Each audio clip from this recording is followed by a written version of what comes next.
Assalamualaikum warahmatullahi wabarakatuh. Om Swastiastu, Namo Buddhaya, salam kebajikan. Sahabat-sahabat 9.0 TV dimanapun juga berada, akhirnya yang sudah lama ditunggu oleh netizen 62 keluar juga, dimana bantahan dari KPU telah dibacakan, dan hemat saya apa yang disampaikan oleh KPU dalam hal membantah apa yang menjadi delik aduan dari tim paslon nomor urut 1, saya kira itu sudah menjadi bayangan semua orang, pikiran besar semua orang, bahwa pasti yang dilayangkan oleh paslon nomor urut 1 ini dianggap bahwa tuntutan tersebut malpraktek. Dan wajar saja kalau kemudian Hotman Paris mengatakan bahwa ini kanak-kanakan. Ya, karena masyarakat awam saja pasti tahu bahwa apa yang didalilkan itu sesungguhnya adalah pada bagian proses di mana yang berhak menangani itu Bawaslu. Ini nanti setelah selesai pertandingan kalah baru kemudian menolak lawannya. Itu kan tidak masuk akal sebenarnya, artinya orang awam pun paham itu. Coba kita simak secara bersama-sama seperti apa bantahan KPU, dan kita akan reaksi secara bersama-sama.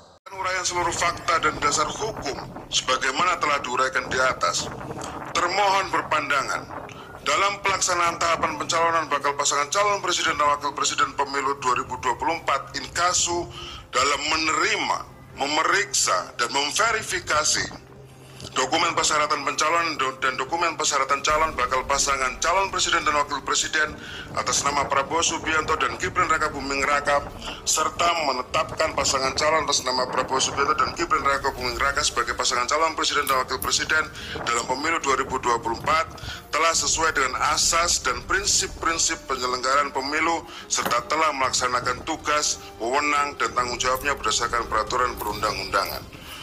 Bahwa proses pendaftaran pasangan calon presiden dan wakil presiden dalam pemilu tahun 2024 juga diawasi oleh Bawaslu, dan tidak ada catatan yang dilayangkan oleh Bawaslu kepada termohon berkaitan dengan saran perbaikan terhadap tata cara, mekanisme, dan prosedur pendaftaran pasangan calon presiden dan wakil presiden. Hal ini menunjukkan bahwa termohon telah melaksanakan tahapan pendaftaran pasangan calon presiden dan wakil presiden sesuai dengan ketentuan peraturan perundang-undangan. Bahwa selanjutnya, andai pun pemohon mendalilkan penetapan pasangan calon wakil presiden nomor urut 2 tidak memenuhi syarat formil, semestinya pemohon melayangkan keberatan, atau setidak-tidaknya keberatan ketika pelaksanaan mulai dari pengundian nomor urut pasangan calon sampai dengan pelaksanaan kampanye dengan metode debat pasangan calon. Bahwa dalam kenyataannya pemohon tidak mengajukan keberatan sama sekali kepada termohon, baik ketika pelaksanaan pengundian nomor urut pasangan calon maupun pelaksanaan kampanye dengan metode debat pasangan calon.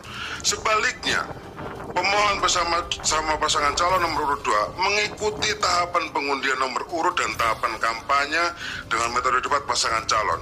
Bahkan dalam pelaksanaan kampanye dengan metode debat pasangan calon, pemohon saling melempar pertanyaan, jawaban, serta sanggahan dalam semua kesempatan kampanye dengan metode debat yang difasilitasi oleh termohon.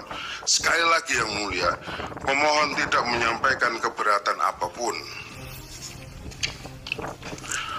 Bahwa tampak aneh apabila pemohon baru mendalilkan dugaan tidak terpenuhinya syarat formil pendaftaran pasangan calon presiden tahun 2024 setelah diketahui hasil penghitungan suara.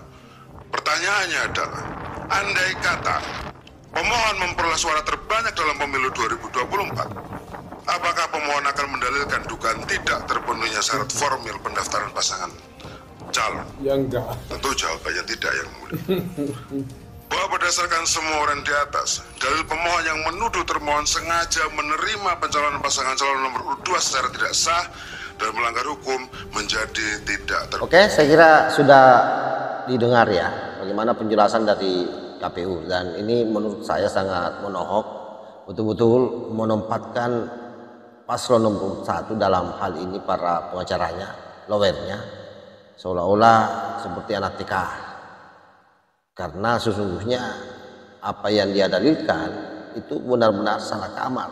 Jadi wajar saja kalau sekali lagi saya bertugas ulang bahwa para tim pengacara dari paslon nomor 2, yakni salah satunya adalah Hotman Paris, mengatakan bahwa mereka semua ini kanak-kanakan. Ya, benar juga, karena hanya anak-anak yang bertanding lalu kalah lalu meminta itu pertandingan diulangi, dan bahkan tidak mengikutkan orang yang mengarahkannya. Ya seperti orang bermain bola lah pada saat kita kecil, itu yang terjadi hari ini. Oleh karena itu saya kira peristiwa ini pasti akan menjadi sejarah hari esok, bahwa ada orang yang pernah masuk menjadi calon presiden lalu kemudian kalah dan mengajukan satu permohonan yang sangat bagi semua orang, ya, bukan saja orang intelektual saya kira atau orang hukum, sekali lagi bahwa orang awam pun paham betul bahwa itu salah kamar. Ya, kalau kita merujuk kepada undang-undang pemilu, saya kira jelas sekali bahwa di undang-undang pemilu itu ada lembaga yang memang sudah disiapkan khusus untuk menangani sengketa dalam prosesnya, yaitu Bawaslu atau misalnya PT UN. Kenapa itu tidak dilakukan pada saat misalnya Gibran Raka Buming Raka baru-baru disahkan menjadi cawapres, atau misalnya sebelum debat ya seharusnya Caimin atau Anies Baswedan atau Ganjar atau Pak Mahfud angkat tangan menolak lawannya karena menganggap bahwa proses pencawapresannya Gibran itu bermasalah. Malah waktu itu kan dia terima dengan baik, bahkan kalau kita lihat saling bersalaman, berpelukan, ya layaknya orang yang menerimalah apa yang menjadi ketetapan dari KPU. Jadi wajar saja kalau kemudian KPU mendalilkan sebagaimana yang kita dengar bersama tadi. Sehingga kesimpulan saya sebagai orang awam, saya punya keyakinan bahwa apa yang menjadi tuntutan dari paslon nomor 1 dan paslon nomor 2 ini tidak akan diterima. Saya sampaikan, saya yakin betul bahwa ini akan ditolak. Artinya kalau ini ditolak, maka tidak ada alasan bagi paslon nomor 1 dan nomor 3 ke depan untuk mengatakan lagi pemilu curang, karena ini menjadi presiden buruk bagi demokrasi kita. Apa efeknya ke depan kalau terus-terusan ini digaungkan? Maka Indonesia di mata dunia itu kepemimpinannya akan dipertanyakan karena dianggap lemah oleh negara lain, dianggap tidak legitimit begitu. Oleh karena itu MK saya kira memang harus bersikap tegas di sini. Yang kedua, kalau ini terus-terusan terjadi, maka diyakini juga investasi akan tertahan di luar untuk masuk di Indonesia, karena menganggap ada ketidakpastian hukum di Indonesia yang bisa berdampak pada gejolak sosial, terjadi huru-hara, apalagi dengan upaya-upaya yang dilakukan oleh paslon nomor 1 terutama yang selalu menggaungkan aksi, demo dan seterusnya, membuat kekacauan di masyarakat. Itu saya kira sangat merusak tatanan bukan saja sosial tapi juga ekonomi secara luas.